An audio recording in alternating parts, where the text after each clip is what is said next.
4372-2841, 4372-3061.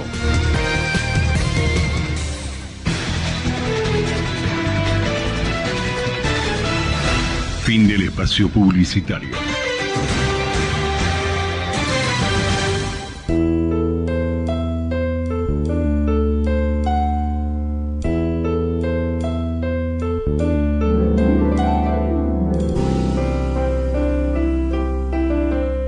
Comenzamos a transitar juntos esta hora de radio para celebrar la vida, el respeto por los derechos humanos y las bellas utopías de ayer, de hoy y de siempre. Generación Abierta en Radio. Letras, arte, educación, tu programa de cultura. Idea, producción general y conducción, Luis Raúl Calvo y Nora Patricia Nardo, con la participación especial de Adriana Gaspar, porque compartir los sueños es algo digno para celebrar. Sumate a nosotros en la AM 1010.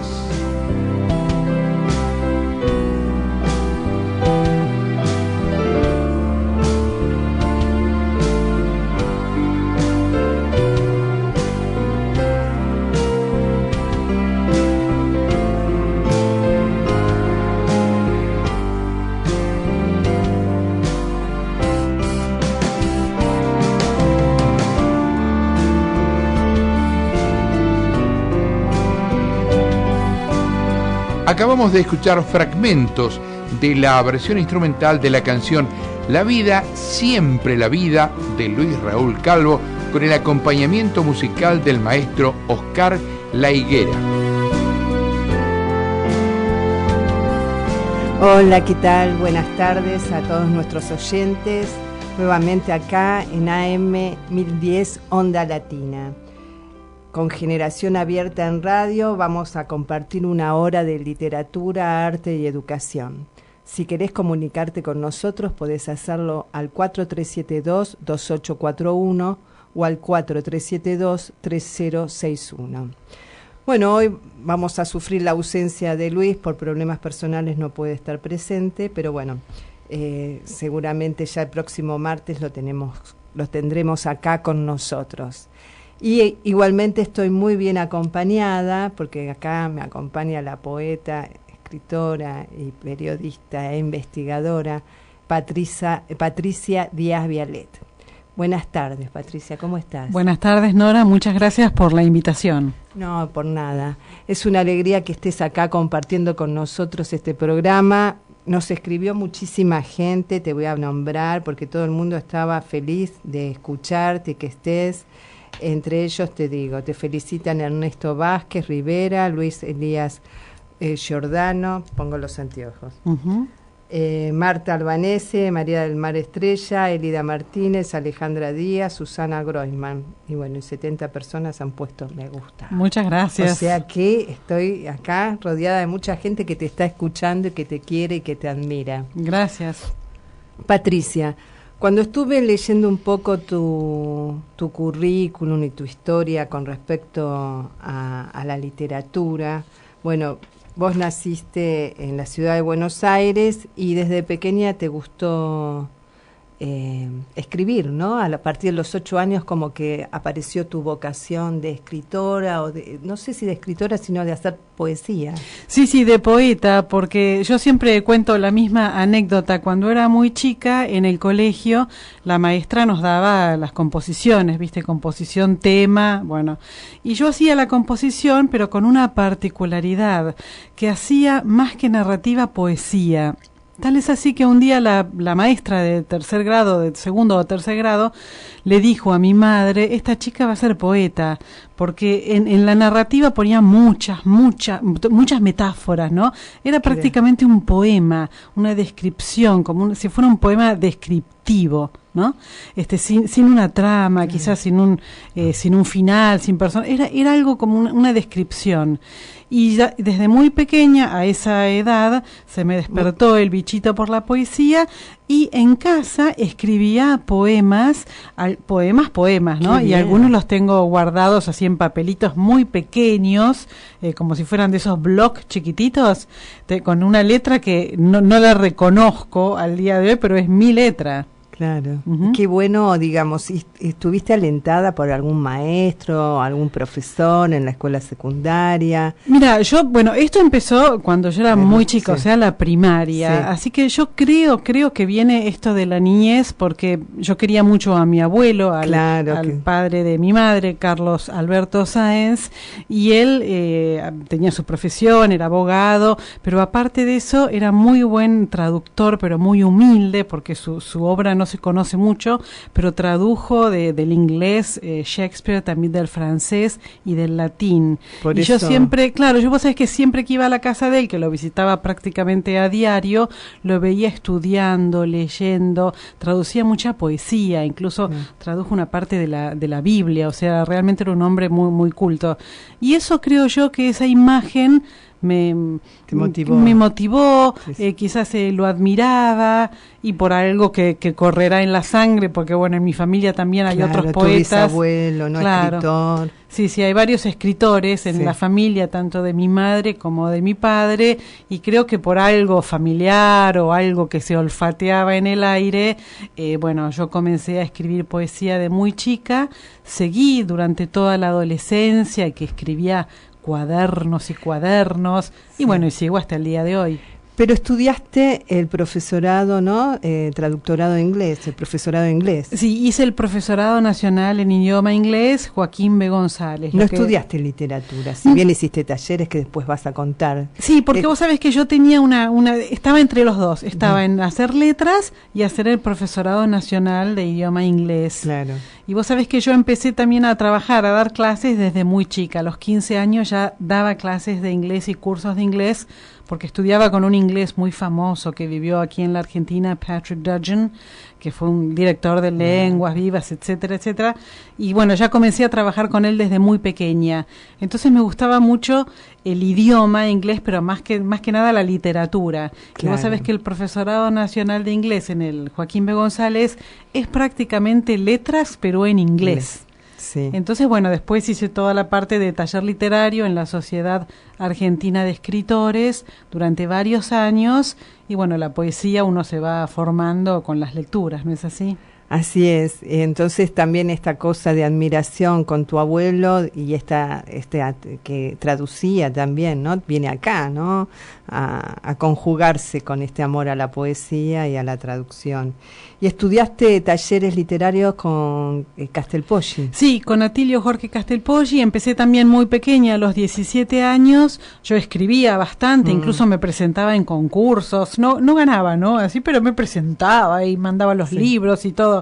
Y a los 17 años, con un novio que tenía, que también escribía, me dice, me hablaron de Castelpoggi, que es muy bueno, está en la SADE, y ahí partimos hacia la SADE, y allá en la calle Uruguay, ahí habremos hecho 3 o 4 años, y después continuamos con un grupo más pequeño, la Ciudad de los Poetas, también con él, con Atilio, durante otros años más, para hacer un trabajo como de corrección grupal, ¿no es cierto? Taller literario, corrección grupal, como vos quieras llamarle, y después, ya solita me corrijo a mí misma.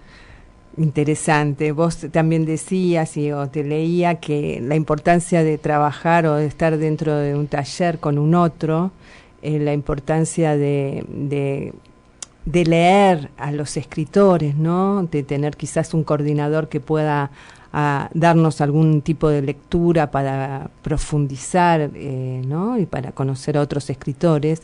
Toda la posibilidad amplia que te dio este taller, ¿no? De conocer a otros escritores y también de conocer esto de corregir y bajar un poco, no la autoestima, pero sí la vanidad, ¿no? De ser la mejor, que uno a veces piensa como yo, más a esa edad, donde uno es adolescente y se lleva al mundo por delante, ¿no? Sí, porque para mí mis poemas eran los mejores del mundo y me di cuenta al entrar al taller que no es así. Incluso, bueno, lo sufrí porque al principio uno sufre, porque en el taller se trabajaba con una corrección grupal, o sea, dábamos una fotocopia a cada integrante, que seríamos 15 o 20, y cada integrante de nosotros escribíamos un poema, ¿no? Ya en nuestra casa, y cada integrante hacía una versión de ese poema, la mejor versión que le saliera de ese poema. Tachaba, ponía, cambiaba, un verso para arriba, un verso para abajo, un trabajo que uno diría que falta de respeto, ¿no? Con esto que salió de la entraña, de que yo lo hice... de todo el sentimiento y la emoción. Claro, que lo hice con lágrimas prácticamente, ¿no? Vaya a saber de dónde salió el poema.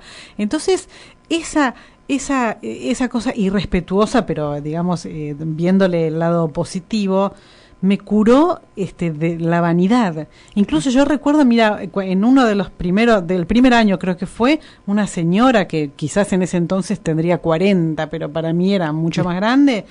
Recuerdo que cuando nosotros le hicimos la versión de su poema, se levantó y se fue, no lo pudo tolerar. Claro, muy fuerte. Fue más grande la herida de Narciso. Claro. Ahora se está trabajando mucho de esa forma, como en los talleres literarios, estaba concurriendo un taller de cine donde uno hacía su pequeño video, ¿no? Y lo mostraba y todo el mundo o lo destruía o no te lo destruía, ¿no? Pero íbamos compartiendo también esta situación de mostrar y que el otro te haga una crítica de repente feroz, ¿no es cierto? Sí, realmente la vanidad es como que baja así de un plumazo. Pero bueno, uno aprende, como vos Uno decís. aprende, porque realmente nadie es perfecto y todos necesitamos aprender.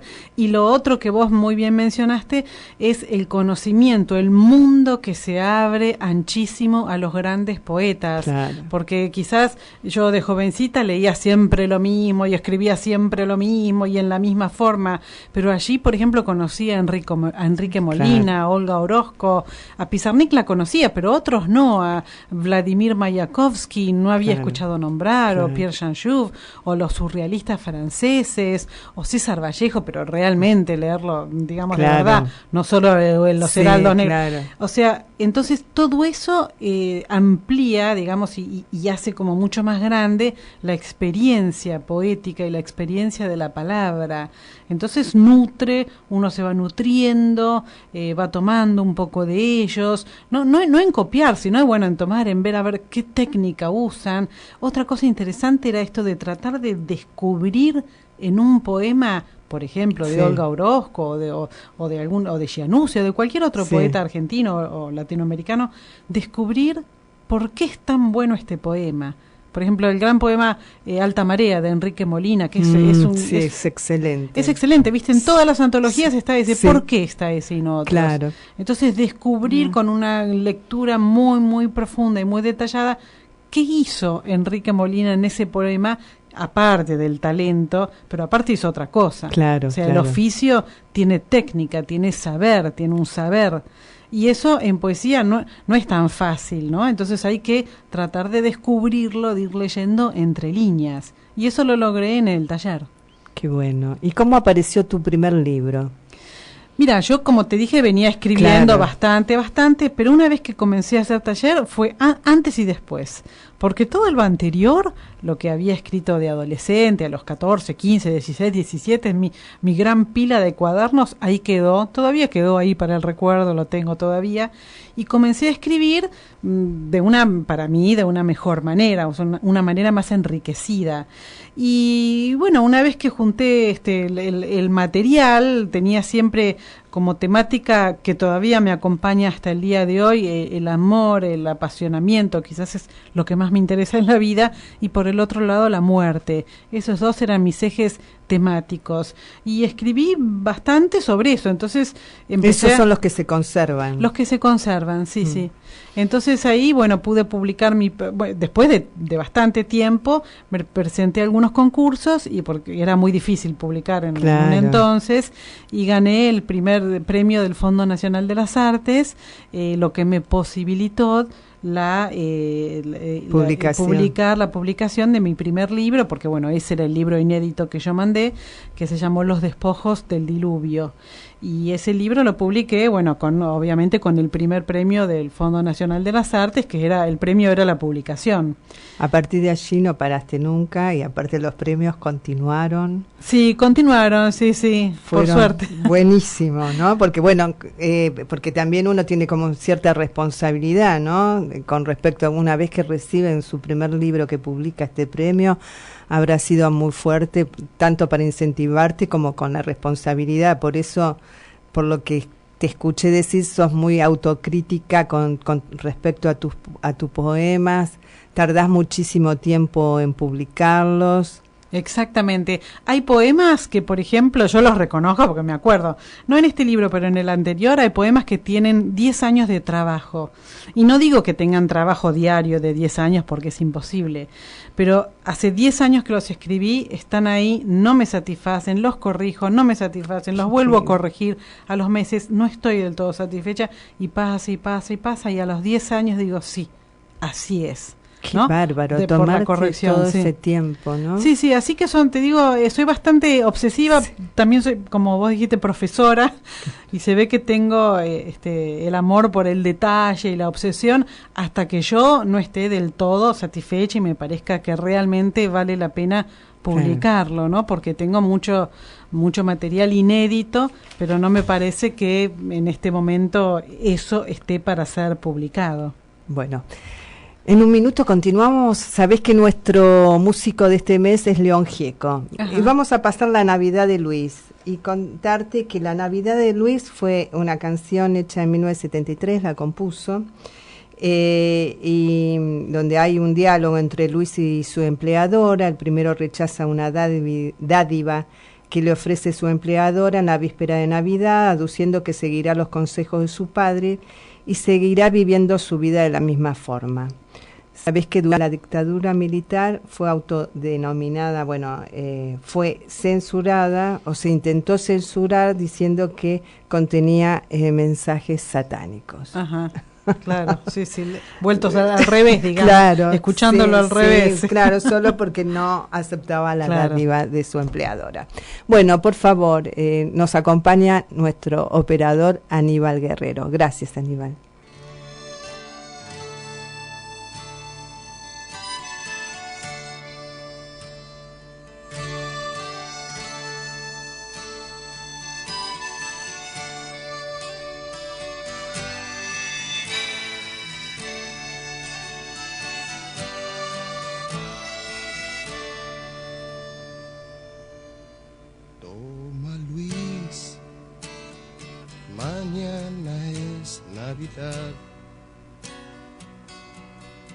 Un pan dulce y un poco de vino, ya que no puedes comprar. Toma, Luis, llévalo a tu casa y podrás, junto con tu padre, la Navidad festejar. Mañana no vengas a trabajar, que el pueblo estará de fiesta y no habrá tristezas.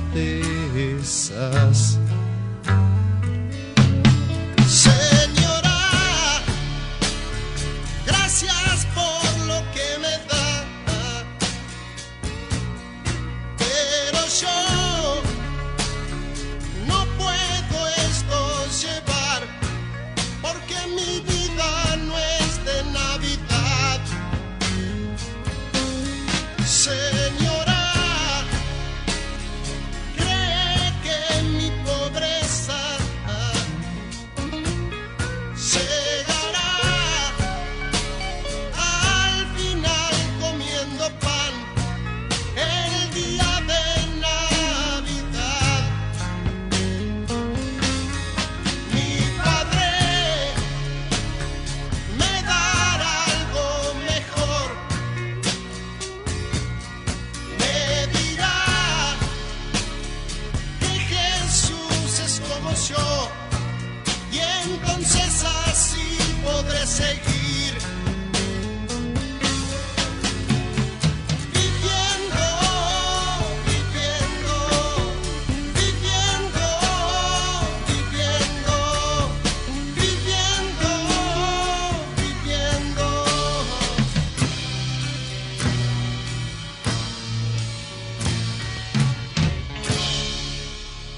para matar el tiempo.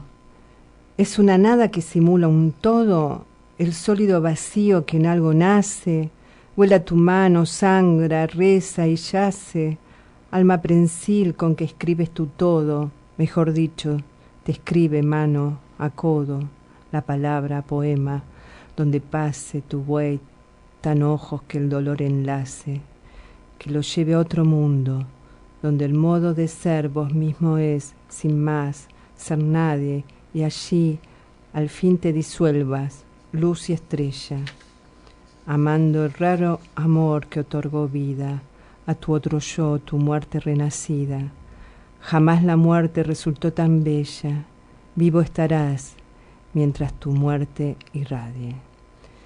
Bueno, este poema pertenece a Jorge Ariel Madrazo, que nos acabamos de enterar en el día de hoy, que todavía nos causa como extrañeza, ¿no? Que aparentemente, bueno, falleció y nos cuesta creerlo, en realidad porque, bueno, es un poeta, una persona de la cultura muy amada por sus compañeros, un periodista excelente y un escritor, bueno, que ha recibido muchísimos premios y que en otro momento vamos a hacer el homenaje correspondiente seguramente con Luis en otro programa radial o en el Café Literario Antonio Aliberti. Nos cuesta mucho y sabemos también, Patricia, que vos eras también compañera, bueno, has compartido con él. Sí, hemos compartido, bueno, mesas literarias. También me acuerdo que hace unos años fuimos invitados 3 o 4 o 5 escritores a San Nicolás de los Arroyos durante 2 o 3 días, así que allí estuvimos más cercanos, compartiendo más cosas. Era un gran compañero, gran poeta, tenía unos bellísimos poemas de amor, cuentos, también era cuentista y periodista, realmente con una trayectoria muy relevante. Sí. Así que bueno, estamos conmocionadas. Claro, muy conmocionadas, por eso, viste, como nos cuesta creer esta noticia, porque hace poco, bueno, lo viste tanto vos como yo, así que por eso nos sorprende un poquito. Continuando, esto que tiene que ver con con la profesión docente, ¿no? Como vos terminaste diciendo, bueno, ¿será que soy tan detallista por ser docente, profesora? También te escuché decir que esto de la sensibilidad se enseña, ¿no? Como que también tendría que estar muy presente la poesía en las escuelas, que falta, ¿no? Quizás este tratamiento de todas las artes, tanto el teatro como las artes visuales, como la música, desplegarse más en la escuela, sensibilizar más a nuestros alumnos con respecto a la enseñanza y a la escucha de estas estéticas diferentes, ¿no? ¿Vos pensás esto? Sí, sobre todo a mí me parece que, salvo, bueno, si uno tiene un grupo de alumnos, de 30 alumnos, seguramente hay 2 o 3 o 4 o 5 que escriben por una tendencia natural o porque en la casa leen, pero a veces uno llega a adulto, hay gente, personas grandes de 20, de 30, de 40, que dicen no, poesía no, y eso tiene que ver quizás con una educación errada en cuanto a la poesía, ¿no? Porque uno a veces en el colegio se enseña el formalismo de la poesía. Hay 2 grandes mundos en la poesía. Por un lado tenés la poesía que tiene una forma predeterminada, como puede ser el soneto, con determinados versos, etcétera, rima, ABBA, BBC, etcétera, los endecasílabos alejandrinos, figuras literarias, tropos, eso por un lado. Y por el otro lado tenés lo que se denomina la poesía libre, ¿no? Que hace mucho que existe, no es una cosa de ahora, hace muchos años que existe, y bueno, sobre todo con las vanguardias se le dio como más impulso a esta libertad de la poesía. Pero ¿qué pasa? Si nosotros empezamos de chicos o de adolescentes, que tenés toda esa sangre que fluye y esas hormonas que van y vienen, si empezás a contar la rima o a ver qué rima hay, si a BBA, BBC o etcétera, o los números de sílabas, es como que uno le echa un manto de oscuridad Total. al placer. Total. Entonces yo creo que sobre todo en la adolescencia habría que comenzar por esta cosa tan libre, tan loca, como por ejemplo fueron los grandes poetas argentinos, como por ejemplo Pizarnik, ¿no? Claro. Comenzar por Pizarnik, por más que el profesor o profesora no lo entienda del todo, porque la poesía no está hecha para ser entendida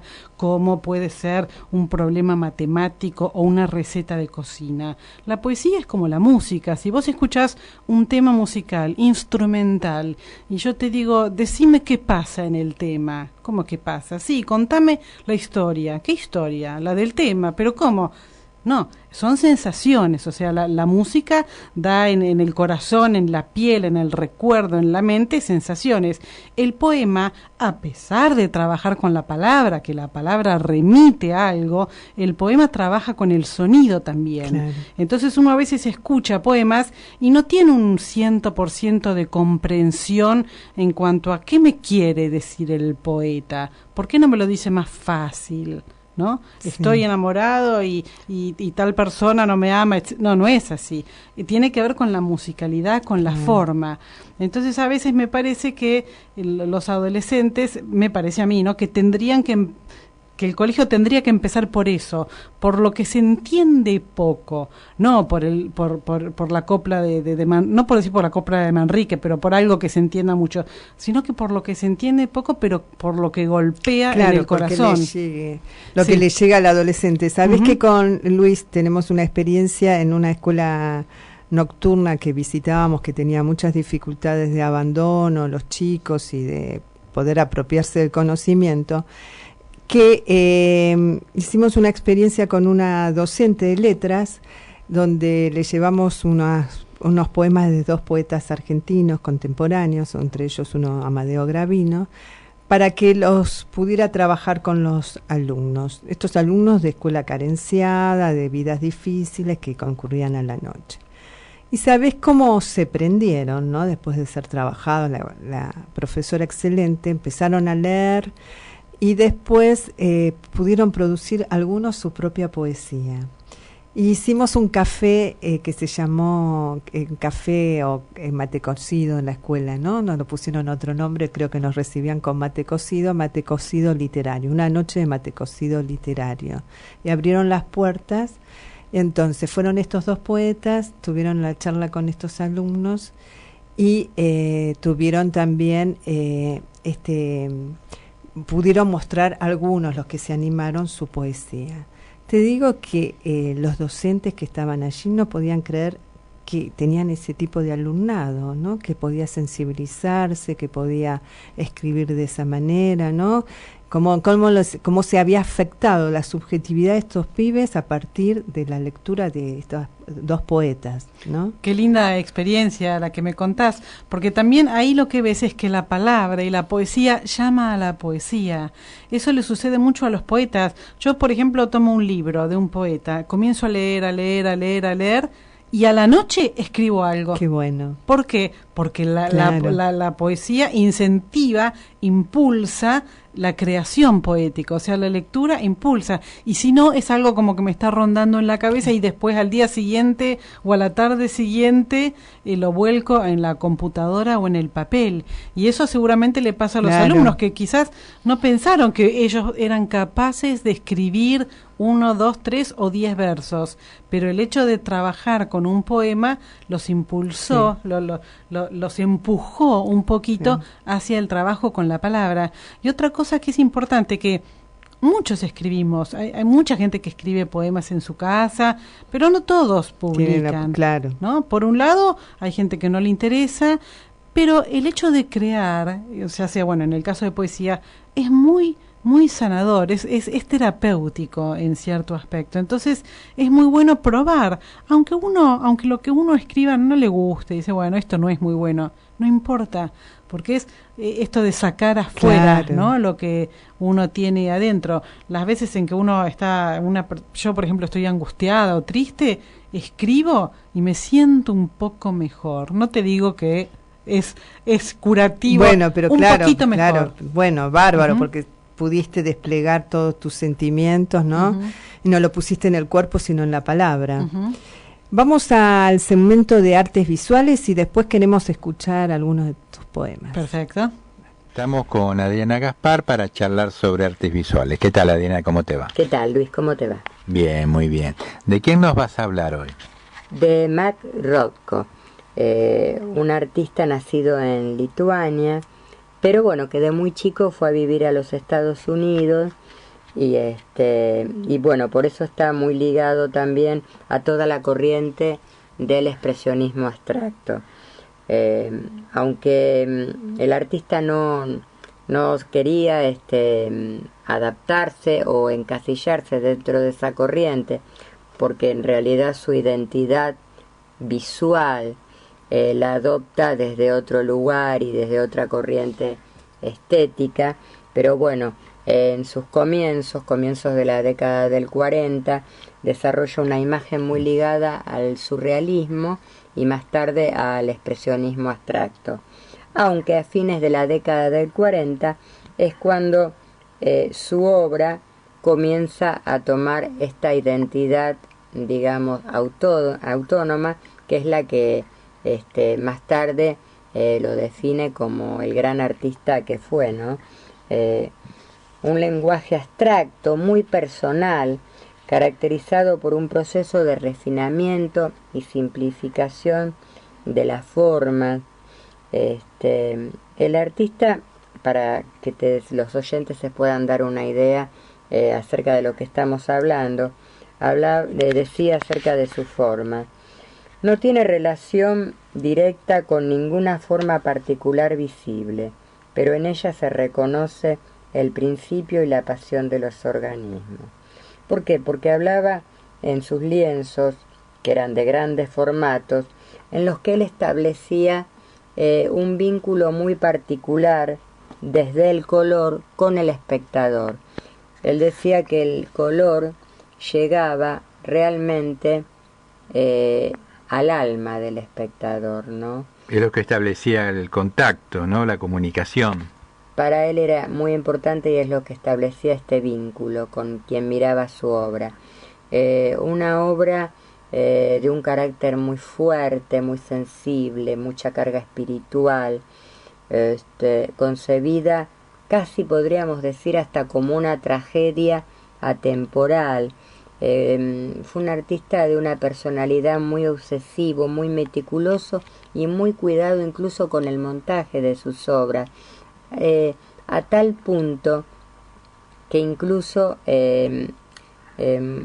muy meticuloso con a quién le vendía sus obras, si él consideraba que podrían llegar a estar en manos de alguien que de pronto las pudiera ver de un modo más mercantil, quizás no las vendía, ¿no?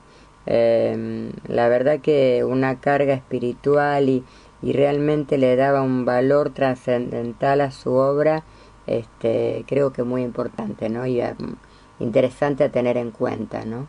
Si pensamos hoy en lo que puede ser el mercado, ¿no? El mundo del arte, ¿no?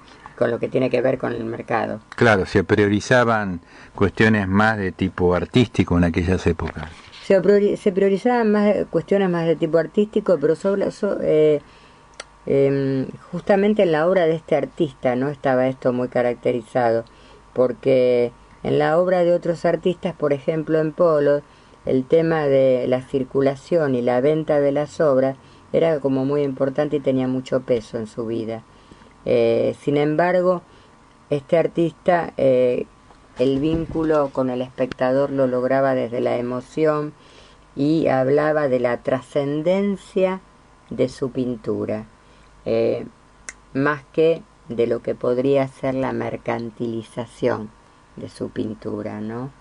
Estamos hablando, por eso, a partir de su muerte se han rescatado varios escritos y varios pensamientos que más tarde fueron publicados del artista, y en el que realmente se ve la gran vida espiritual e intelectual que el artista tenía, ¿no? Y bueno, y todo eso ha trascendido en su obra. Muy bien, Adriana, en algún momento sería interesante que puedas leer algunos de estos conceptos teóricos, ¿no?, de este gran artista. Sí, voy a hacer como un resumen de los grandes conceptos que él ha realizado, porque esto creo que puede servir mucho al espectador, al oyente en este caso, ¿no?, a vincularlos con la obra abstracta. Sí, no, claro. Que a veces no es fácil de vincular al oyente con la obra abstracta, y que puedan ver realmente todo lo que puede provocar en quien los mira. Fantástico. Bueno, muchas gracias y nos reencontramos la semana próxima. Hasta el próximo martes. Bueno, seguimos acá con la poeta Patricia Díaz Vialet y nos va a comentar un poquito sobre su nuevo libro La que va, que fue publicado a fines del año pasado. Es un poemario que tiene 6 capítulos con 150 poemas. Estábamos hablando de esta producción literaria que tan importante que tiene Patricia, escribir, ¿no? Cómo surgen estos poemas y cómo aparte tienen una corrección de varios años. Y bueno, los dividiste por ejes temáticos. Sí, mis capítulos en general mis libros suelen ser un fallido, otra sesión acá. Mis libros suelen ser bastante grandes, sobre todo los últimos libros. Este es mi 9º libro. Y este libro lo vengo trabajando hace años, hace 5 o 6 años que vengo con los poemas y los doy vuelta y los paso y los doy vuelta y los corto y los alargo y los ensancho y los achico y los pongo más angostos, más... Porque bueno, también trabajo con la forma, ¿no es cierto? Claro. La poesía es forma también. Entonces, bueno, vine trabajando bastante tupidamente con el libro, y el libro La que va está por Editorial Atuel, está dividido en 6 capítulos. En cada capítulo hay una unidad temática, hay un hilo conductor que une todos esos poemas. Ese hilo lo sé yo, lo puedo explicar de cada capítulo, pero en realidad es más importante para mí que para los lectores, porque vos sabés que muchas veces yo, por ejemplo, para leer un libro de poemas que me da cualquier persona o que compro, soy bastante desorganizada, no empiezo en el primer poema, abro en la mitad, leo, paso para adelante, paso para atrás. Y entonces yo después digo, pero el poeta se mató organizando el material. Claro. Eso viene después voy a la organización. Pero al principio es como que voy a pispear por la mitad, por atrás, por adelante. Pero sí, yo quería que estuviera perfectamente organizado en cuanto a lo que quiero decir. Este libro, muchos capítulos tienen que ver, por ejemplo, con recuerdos o con situaciones que viví de niña, de muy pequeña, de muy chica. Otro capítulo tiene que ver con situaciones que viví un poco más grande, de 20 a 30, por decir alguna edad. Otro tiene que ver con situaciones más recientes, de hace pocos años. Y en cada poema me preocupé, en este libro, en el anterior también, en Agualava, que es mi libro anterior, y antes un poquito también, me preocupé por poner al final del poema, a la derecha, un lugar y un año.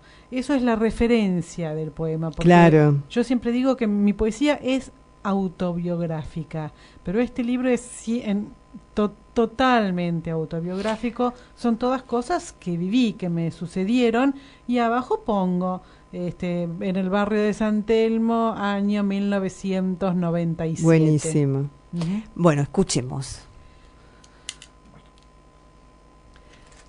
Te puedo leer un poema. Sí. ¿No? Que tiene como... El poema se llama El declive. Está dedicado al hombre de sable ocasional, y esta referencia que yo reciente mencionaba es un departamento en la calle República de la India, Buenos Aires, 1989. Había que pelear en 4 patas para atraparte, desenfundar antes de tiempo, memorizar tus nombres, incluso el omitido. Había que afiebrar el picaportes y contener el aire hasta salir expulsada como un cilindro en llamas, empavesarse de lila, soportar el aguijón de alcanfor lanzado sobre la vejiga. El lecho era minado, se penetraba en él envuelta en resplandor enmudecido. Después de sortear los escalpelos, se resbalaba hacia la alfombra que en días de enardecimiento se volvía mata furiosa o guante repentino. Si alguien nos hubiera observado, habría supuesto que éramos eufóricas mantarrayas. Buenísimo. Hay como una historia, ¿no? En el Sí, muchos de estos poemas tienen, bueno, por supuesto el lugar es Sí. ese, el año es ese, hay una historia, una situación, es una descripción de una situación vivida. Algunos tienen una pequeña historia, un desarrollo, quizás son más teatrales, entre comillas, porque habría una historia, un conflicto, 2 o 3 personajes, en este caso éramos 2 personajes, había algún que otro conflicto, que en el teatro siempre hay conflicto, así que algunos de estos poemas me han dicho que son teatrales, Claro. por esto de que hay una pequeña historia narrada en el poema. Otro más, queremos más. Bueno, este también es un poco más elusiva el anclaje espacio-temporal por algún motivo que solo yo conozco, y es solo referencia es una inmersión. Y el título del poema es El aire se afiebra repentino. El seductor no trafica intervalos de sueño, dirige con porte de coreuta, invita y agradece. Su pelvis es lozana y transforma. Cuando se acomoda en su sillón de ámbar, el aire se afiebra repentino. Son formidables las contraseñas, el cable de cristal de su teléfono, los modos con que se organiza todo, hasta la envidia enajenada de las otras nadadoras. Los ratos sin el seductor no son vanos, pero cuando él se acomoda en su sillón de ámbar, mis ojos despegan en latitud de horizonte y aterrizan resueltos en su cresta laboriosa. Muy bueno, muy sensual también. Sí. ¿Vos tenés algo de sensualidad en los poemas? Sí, yo lo que tengo es, como te decía, digamos al principio, uno de mis grandes obsesiones o temas es en el la amor poesía y en la vida, sí. Claro. El amor, sobre todo el contacto corporal. Claro, que, el placer. El placer, que puede tener que ver con el amor o no, bueno, Claro. cada uno tiene sus opiniones, pero el contacto corporal o sea, los cuerpos, ¿no? Cuando se juntan y qué sucede allí. Por eso tengo muchos poemas que se refieren a eso y a veces me han dicho, bueno, pero qué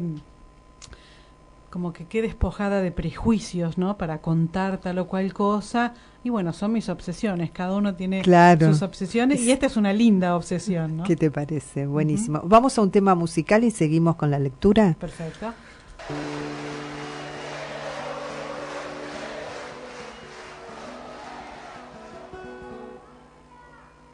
Vamos a ver, esta versión va a salir bárbara, ¿eh? Fíjense, con 3 estrofas.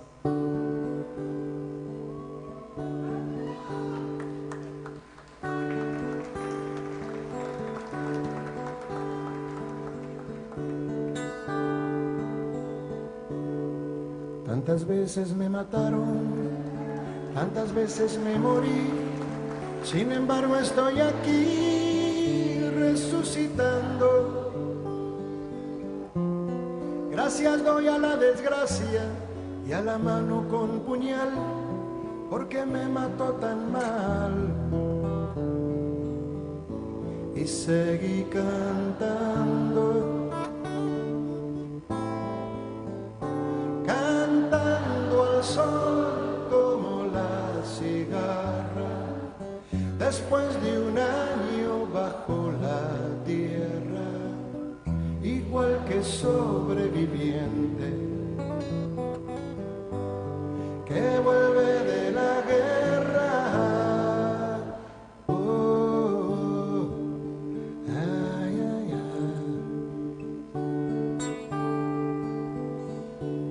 Tantas veces me borraron tantas desaparecí y a mi propio entierro fui solo y llorando.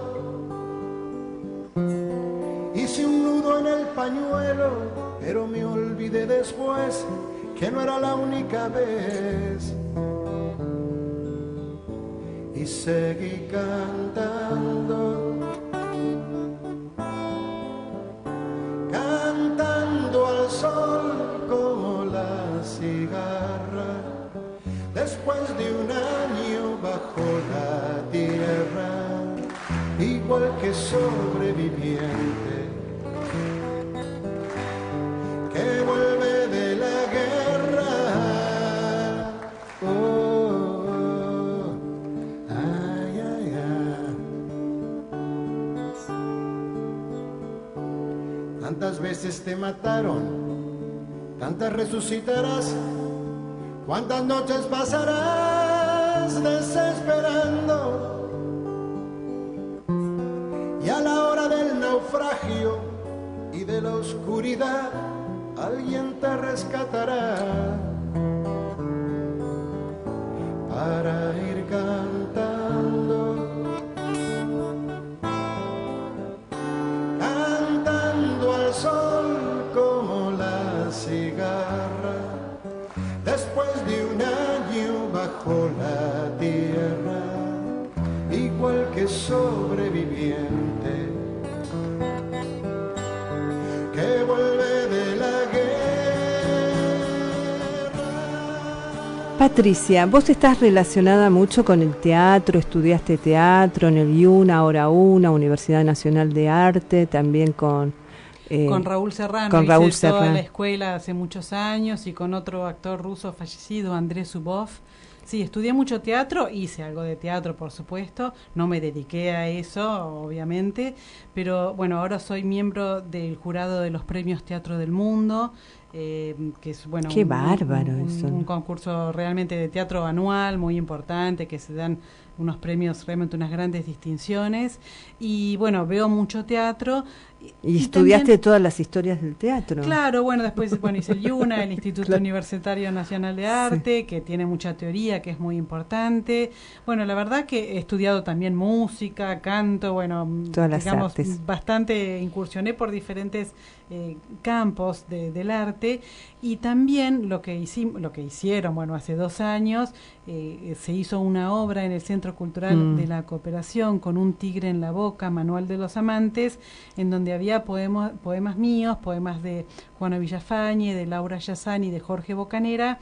Esto fue una obra de teatro dirigida por Hugo Urquijo, que se hizo en el CCC hace 2 años. Una de las actrices era Ingrid Pelicor y la otra Ana Llovino, el actor Martín Urbaneja, Gustavo Pardi, Edgardo Moreira también, con un músico en escena, y esta obra tenía pura y exclusivamente poemas, y el director Hugo Urquijo hizo una suerte de diálogo de 2 parejas que se hablaban de amor, tenía que ver con el amor. La obra fue realmente un éxito, una belleza de puesta de obra, y ganó el premio ACE en una nueva categoría que es teatro y poesía. Vos sabés que se sabe que el teatro y la poesía nacieron juntos, sobre todo en el Occidente, claro, por Grecia, ¿no es cierto? Claro. Entonces, esto de los aedos y los rapsodas que decían y cantaban, acompañados de una lira, de un instrumento, decían poemas homéricos o poemas líricos.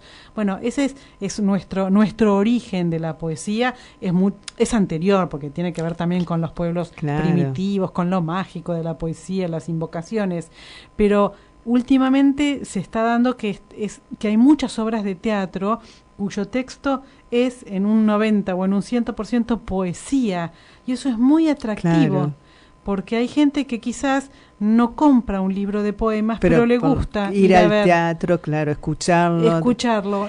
Y estos textos que vos decís como que dialogaban, no fueron escritos a propósito, tomó de cada libro y eligió exactamente. Qué bárbaro, Hugo Urquijo, ¿no? tomó de cada libro de nosotros 4, bueno, tenemos cada uno de los 4 tiene, digamos, bastantes libros, entonces, bueno, tomó poemas que tienen que ver con el amor, que estaban relacionados, porque vos sabés que los poetas escribimos sí, del amor, claro, los temas son universales. Vos fíjate que tomás Shakespeare, que tenés el amor, las pasiones, los celos, la muerte, no sé, el odio, la justicia, la injusticia, son temas que son universales y cruzan también todos los tiempos, ¿no? Por supuesto, cada uno con su coyuntura, porque bueno, ahora no tenés un Ricardo III, pero podés tener otro tipo de gobernante, o sea, por supuesto tiene que ver con el contexto, con el contexto histórico, pero los temas que le importan al hombre son universales. Entonces a veces se dice que uno siempre escribe el mismo poema a lo largo de toda la vida, el poeta escribe el mismo poema, y a veces sucede que los poetas se cruzan y se asemejan en los temas o en lo que dicen. Entonces lo que hizo Urquijo, mágicamente había un diálogo de parejas que se hablaban y se contestaban en la escena. Bárbaro. ¿No? Y los textos eran de nosotros creativo, cuatro. Sí. Sí. ¿Sabés que el jueves se conmemora los 40 años, no? Sí, allí estaremos en la marcha. Claro, es el día entonces del Nacional de la Memoria por la Verdad y la Justicia. Se conmemora la muerte de miles de civiles producidas en la última dictadura militar. Y esto de las escuelas, ¿no? Que es importante que esté este día, a fin que los alumnos y todos nosotros, pero sobre todo las nuevas generaciones que no vivieron esta situación que fue tan terrible, puedan reivindicarse la memoria en cada una de las escuelas, recordando este día histórico como elemento clave en la construcción de la identidad colectiva, reivindicar las luchas populares de los argentinos para el logro de una sociedad más justa, y revalorizar todos los días desde nuestras escuelas la democracia, la igualdad, la justicia y los derechos humanos para todas y todos. Así que me parece que, bueno, no quería dejar pasar de este jueves, que también aparte de ser Semana Santa y desear lo mejor para Felices Pascuas a todos nuestros oyentes, es este día que no pase desapercibido, que es el Día de la Memoria, donde, bueno, como vos decís, estarás presente en la marcha, y aquellos que, bueno, no puedan ir o no, por lo menos nuestros alumnos saben de qué se trata y que, bueno, se lo recuerda. Es importante que no sea un día festivo más, no es cierto, que no pase desapercibido. La revista Generación Abierta, no sé si sabés, pero ya hace 15 días que está en la calle.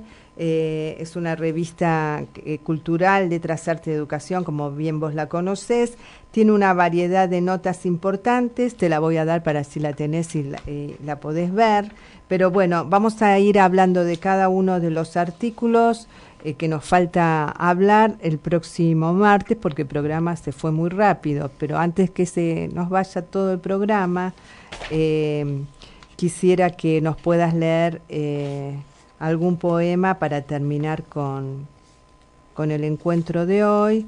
Bueno, y el próximo continuar con Luis también conduciendo el programa. Sí, este es el primer poema que abre el libro. El poema se llama Derrotero de Boa 1, y este anclaje espacio-temporal es solo el tiempo o el espacio, que es un ensayo. Tiene que ver con un ensayo de teatro, ¿no? Y dice así: a primera hora saco la garra, afilo mi dolor de insecto, vacío el brebaje en mi escote, recorro el maldecir de tu axila en su olor a polvillo de verano. A primera hora me baño en espuma de felpa, rozo la esponja y pienso, el deseo es ese vibrar desesperado que no claudica. Bueno, nos vamos con este bello poema de Patricia Díaz Vialet, agradeciendo tu presencia. Realmente fue un gusto poder compartir con vos esta tarde y noche de radio. Nos despedimos hasta el próximo martes. Bueno, felices Pascuas, y sabiendo que compartir los sueños es algo digno para celebrar. Gracias.